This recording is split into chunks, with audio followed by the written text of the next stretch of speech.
here's the trick. Give your important things like documents and especially your passport, give it a home. There's a place that it lives, and you choose that place. Like, that's its parking spot. My passport has a parking spot. For me, I know where it is.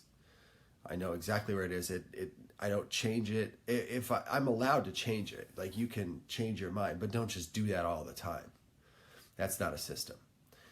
So you have to update your system, of course, but you don't do that like all the time. So you have a parking spot. You have a little place where that item lives. And if it's not there, then it's lost. There's no other thing. There's like, it's either in its spot or it's not. You don't know where it is, and then you go ahead and panic, or go get another one or whatever. So, but other than that, then that just takes care of it. It's like, where it is at all times. In regards to the passport, by the way, the only other place it can be is if I'm literally using it. I'm walking through TSA, or I'm walking through an airport, or I'm traveling. And the only place it's going to be is in my front pocket.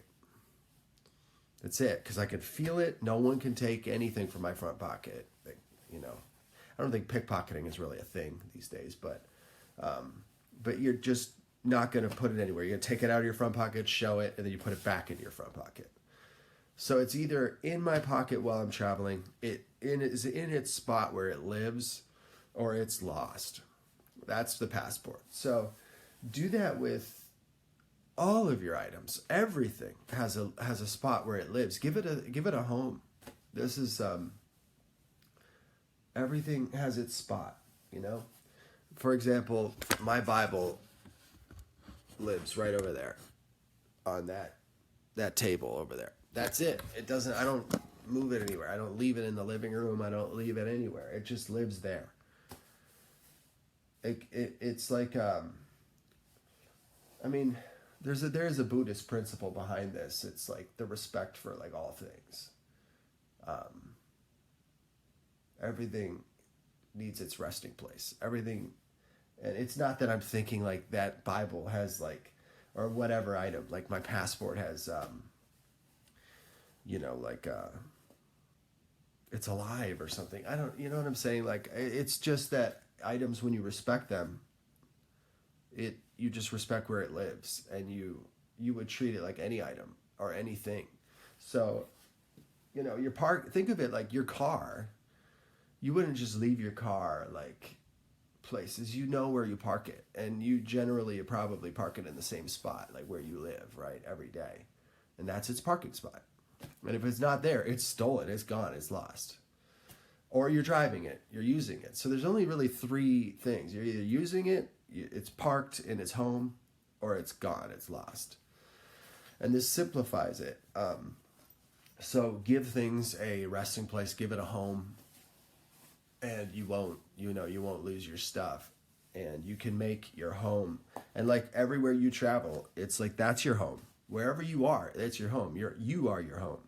So like if you're traveling, make sure like all your stuff, this is your home. Take the time to like think about it. Don't guess.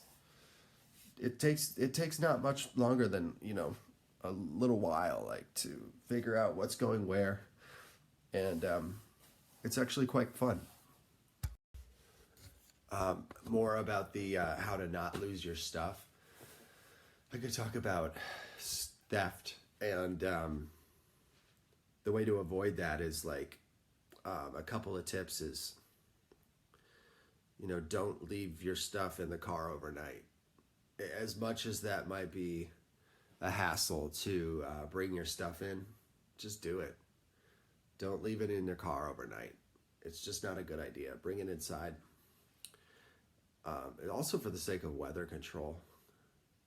But yeah, as far as theft, like, no one's going to walk up on the stage and start wrapping up your cables and steal them.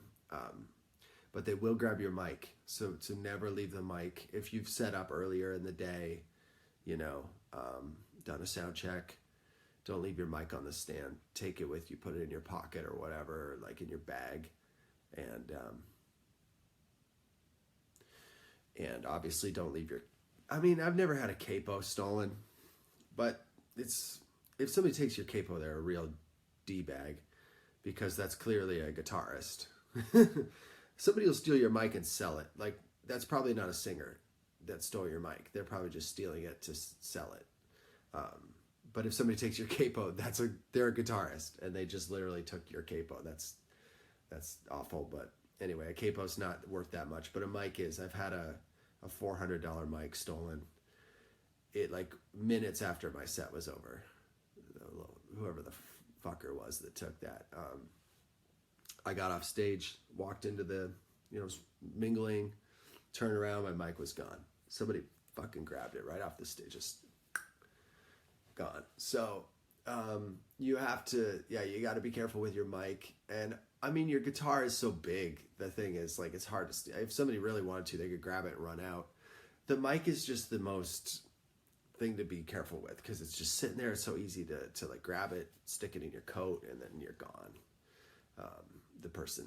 So yeah, mic, and just like if you do a sound check early, just keep all your accessories, all the little things like with you. When I do that, I like take my capo.